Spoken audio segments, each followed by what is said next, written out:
A warm welcome to the world today. I'm Joke Rogers. Here's what's coming up within the half hour. Blazing residential tower of Tai Po district in Hong Kong kills at least 75 people, with hundreds still missing. U.S. suspends immigration request for Afghans after National Guard shooting in Washington, D.C. And U.S. begins sending deportation flights with Venezuelan migrants to Caracas. Let's begin the world today.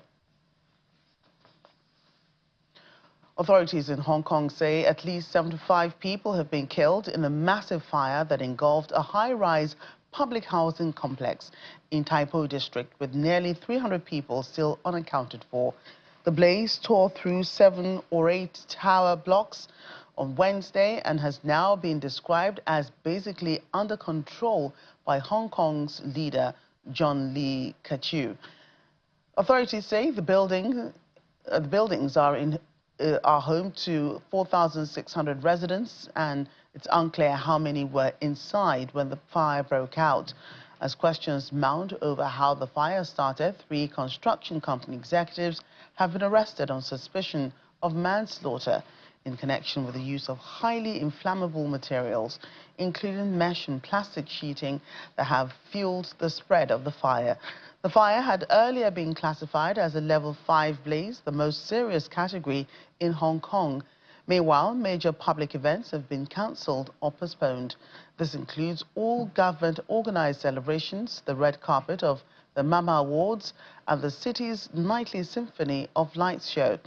Volunteers have been arriving with emergency supplies for evacuated residents, while officials say about 1,800 temporary housing units will be provided alongside cash relief support.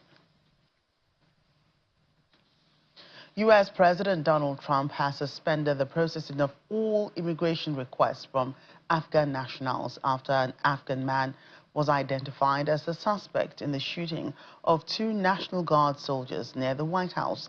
The U.S. Citizenship and Immigration Services says immigration requests from Afghans will remain on hold while authorities review security and vetting protocols. The shooting on Wednesday left the 2 National Guard members in critical condition. The attack took place at the Farragut West Metro Station near the White House. Police recovered a handgun at the scene, and one of the victims was airlifted to hospital. President Trump confirmed that he has directed the Department of War to mobilize an additional 500 troops to protect the capital.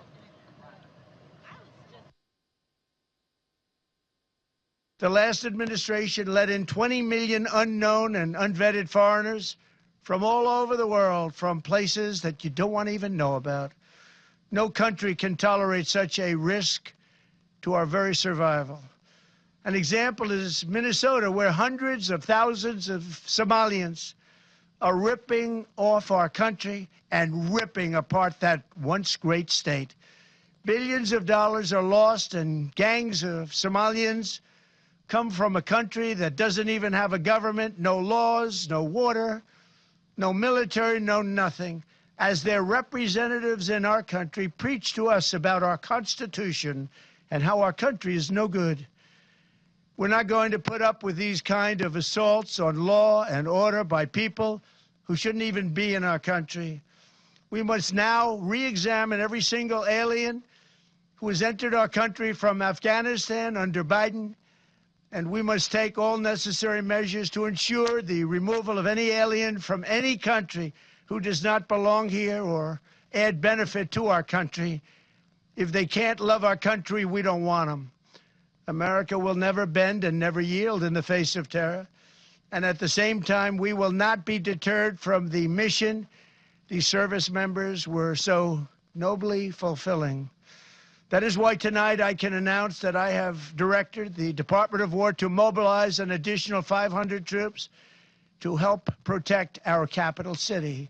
We will make America totally safe again, and we will bring the perpetrator of this barbaric attack to swift and certain justice if the bullets going in the opposite direction haven't already done that. During this time of the year, when we gather at home with loved ones These two patriots were wearing the uniform of our country, patrolling the streets of our capital. They had taken a selfless oath to defend our nation against all enemies, foreign and domestic. And that is exactly what they were doing when they were gunned down in a savage attack. In the meantime, FBI Director Kash Patel has announced a full-scale federal response after the two U.S. National Guards members were shot in Washington, D.C. Mr. Patel said all federal, state and local agencies have been mobilized to track down those responsible for the shooting, adding that the suspects will be brought to justice. He also added that the incident is being treated as a national security matter and praised the injured guardsmen as brave warriors serving their country. The FBI will lead the investigation alongside Homeland Security, the Secret Service, ATF, DEA, and the Metropolitan Police Department. Two of our brave members of the National Guard and the Department of War were brazenly attacked in a horrendous act of violence. They were shot. They're in critical condition. As you can see behind me, we have assembled the full force of both the federal and state and local law enforcement agencies to bring bear all of our resources to make sure we find the perpetrators responsible for this heinous act. And make no mistake, they will be brought to justice. Since this is an assault on a federal law enforcement officer, this will be treated at the federal level as an assault on a federal law enforcement officer. The FBI will lead out on that mission with our interagency partners, to include the Department of Homeland Security, Secret Service, ATF, DEA. And we're thankful for the mayor's assistance in this matter, the Metropolitan Police Department and their skills in investigating homicides and gun shootings in this city is exceptional. We will work together collaboratively because this is a matter of national security, because this is a matter of pride. President Trump has been informed. We've been in contact with the White House. We will shortchange the American public with no resources to make sure we find and safeguard our nation's capital right here in Washington, D.C., and bring anyone responsible for this heinous act of violence to justice. Meanwhile, the United States has sent a deportation flight with 175 Venezuelan migrants to Caracas, despite a U.S. federal aviation warning urging extreme caution over operations in Venezuelan airspace.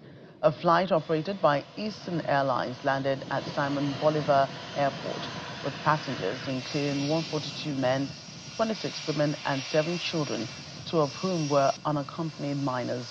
The flight proceeded normally despite last week's FAA alert warning of possible threats to aircraft at all altitudes and updates that prompted more than 20 international airlines to cancel services to Caracas.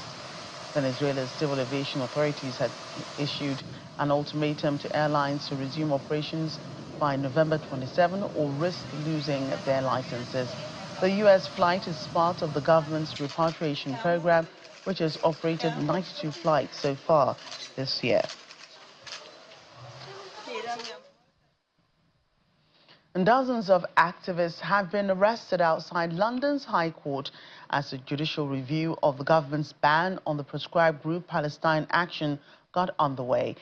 A former Palestine Action member urged activists to continue defying the group's ban, calling the legal challenge a crucial movement and a crucial moment for the movement. The 3-day trial led by Palestine Action's leader Huda Amori could affect the cases of more than 2,000 people arrested for alleged support of the group. Palestine Action was proscribed in July under the Terrorism Act after direct action attacks on arms manufacturing sites. Membership or support now carries a sentence of up to 14 years. Supporters argue the ban violates basic rights like free speech and peaceful protest, while the government says the group caused criminal damage and threatened national security.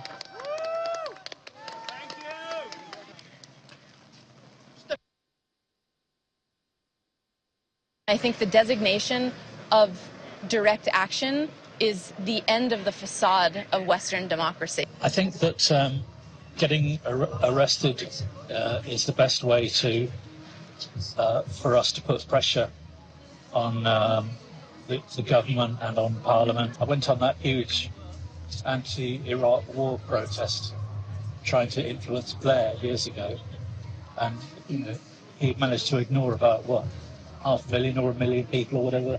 So I don't think peaceful protest is all that effective in this country.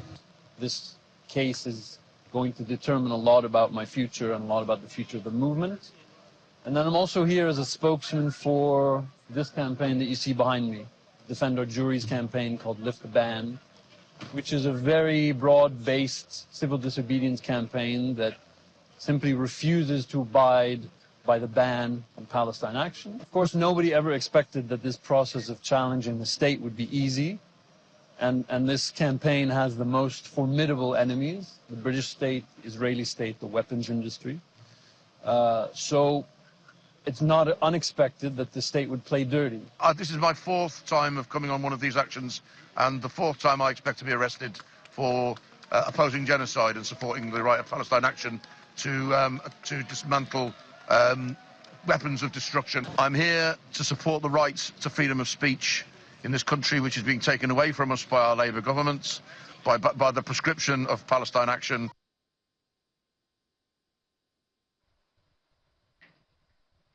Let's get back to one of our top stories this hour, the shooting in Washington, D.C. Let's bring in our Washington, D.C. correspondent, Maria Bird, to give more details about this. Maria, great to have you on the program. What more do we know about the suspect and the circumstances leading up to this shooting so close to the White House? Yes, this shooting was definitely unexpected. As we're preparing for the Thanksgiving holiday yesterday, and today is actually Thanksgiving in the United States, and so it was one that I think, obviously, as you can see, there were 2 National Guardsmen that were critically injured through this shooting, and the unclear part is exactly what ignited this, and I think this is still under investigation. We do know that what is claiming to be that this was an Afghan nationalist and someone that had come here years prior on asylum, and so the police are continuing to investigate this, but it was a targeted attack, and so that's what everyone's trying to be clear about. This wasn't a random attack. This was targeted. How is the Afghan community in the U.S. reacting to this sudden suspension of all immigration requests? Well, the Afghan community has been brought to the U.S., as we know, several years back at the end of the Afghanistan war, when troops were being removed out of Afghanistan by the Biden administration. And during that time, there were obviously many special forces, those who were Afghan, who were supporting the United States to try to help with the Taliban and ensuring that the region stayed safe. And so when the U.S. did remove itself, it did bring many those special forces and their families to the United States for safety and security. And so the Afghan community is just trying to be clear that many of them have been allies of the United States for quite some time, and that this is obviously something that does not necessarily speak for the entire Afghan community. But we know that we are in quite challenging times in the United States, and especially as it relates to, obviously we've had some targeted attacks previously. Is there any political pushback in Washington regarding President Trump's decision to freeze Afghan immigration processing? Well, we're in holiday time right now, and so once Congress gets back in session, you will likely see some pushback. There were many congressional members that were obviously very much in support of bringing those who were looking for asylum and for security to the United States. But at this time, we have not seen any clear directives from congressional members or others, but we will likely see, obviously, various advocacy organizations being able to speak out as to that this is not a blanket view of the community. This is a isolated incident that unfortunately was an Afghan nationalist that was targeted toward the National Guard. So it's a real awakening time for the White House and the president to try to ensure security, obviously, and safety in Washington. And what's the latest on the condition, Maria, of those 2 National Guard soldiers injured in this attack? They were in critical condition. There's not been much updated beyond the criticality of it. It has been reported that there was one woman and one man that were critically injured, and so they are clearly looking to try to ensure that these individuals are able to recover fully, and the hope is that they will. Right, Maria, thanks again. Updates now from Guinea-Bissau, still reeling from the shock of a military takeover on Wednesday. An army general has been sworn in as the country's new junta leader. General Horta Ntam becomes the transitional head of state for a period of 1 year. In a statement, he justified the seizure of power and said the army had taken charge in face of threats to Guinea-Bissau's democratic stability. The military had already suspended the electoral process and blocked the release of the results of Sunday's presidential election, which were expected on Thursday. Some civil society groups in the country have accused outgoing President Umaru Embalo of masterminding a simulated coup against himself with the help of the military, saying it was a ruse to block election results from coming out in case he loses. In the meantime, normal life appears to have returned to the streets of Guinea-Bissau after the takeover of power and the arrest of President Umaru Embalo.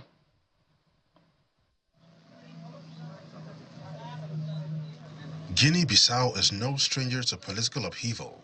Following Sunday's presidential election in the country, both incumbent President Umaru Sissoco Embalo and his main challenger, Fernando Diaz, claimed victory, setting the country on edge. The Electoral Commission was due to release official results on Thursday, but the uncertainty deepened on Wednesday as senior military officers appeared on state television announcing they had taken full control of the West African nation. They declared the president removed from office and all state institutions suspended until further notice. The president is said to have been arrested inside the presidential palace. President Embalo said no force was used directly against him during what he describes as a coup d'etat led by the country's army chief of staff. The African Union, the ECOWAS Election Observer Mission, and several West African leaders have condemned the military takeover, expressing deep concern over the president's arrest and the detention of some of his associates. About the situation in Guinea-Bissau, and I can tell you that obviously the Secretary General is following the situation with deep concern. He appeals to all national stakeholders in Guinea-Bissau to exercise restraint and respect the rule of law. The Secretary General will continue to closely follow the situation in the country as it unfolds. Since independence in 1974, the country has experienced 4 successful coups and many several attempts.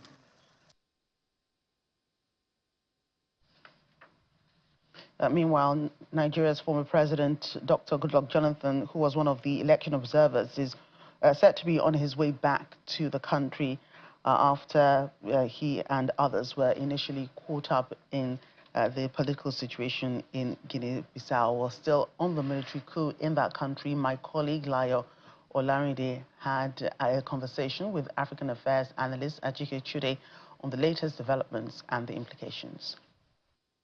More fortunate reversal to the democratization process in Africa and in West Africa, most especially, because it would appear that West Africa is becoming the epicenter of coups and undemocratic behaviors, by the military in their respective countries. And this is very sad and unfortunate and a tragedy.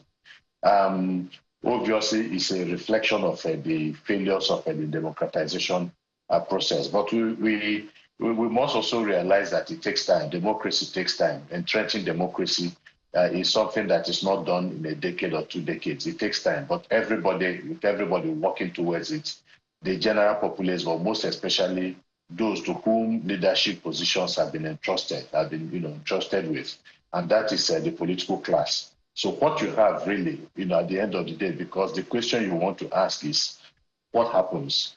Yeah, obviously we are taking many steps backwards. But why is it happening in some of these countries? You cannot be far. And I think the very last question or comment you made is what do we do to stem this tide? of undemocratic behavior by military institutions across the continent, especially in the West African sub-region. I think one simple answer, good governance. Of course, good governance is not as it's easy to say good governance, but to actually achieve it is a completely different, thing. But that is the way, because you see, when these military adventurers come to power, there is always an excuse, and the excuse is always excuse of misgovernance, excuses of corruption, excuses of perhaps, the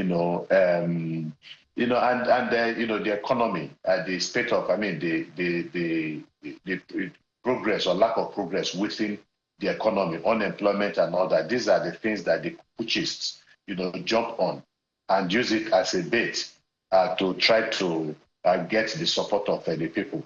And so you ask yourself, really, if most of the countries where we have had these issues of military adventurism, you always find some of these things that I've just talked about: unemployment, economic deprivation, poverty, deepening poverty, and so many other things. Of course, insecurity has become, a major problem within the West African sub-region.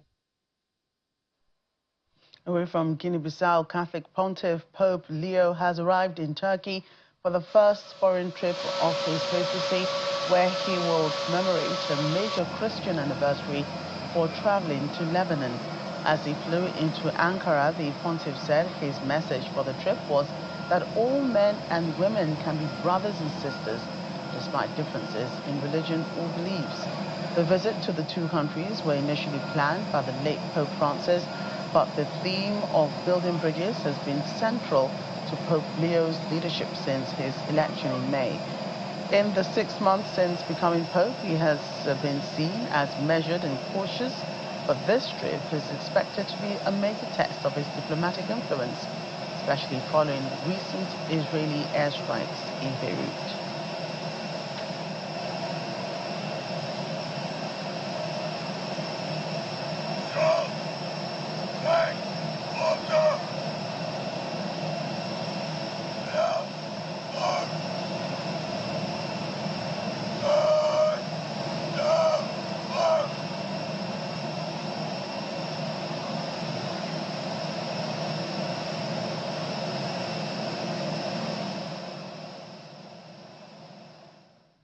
That's the world today. Thank you for watching. I'm Joker Rogers.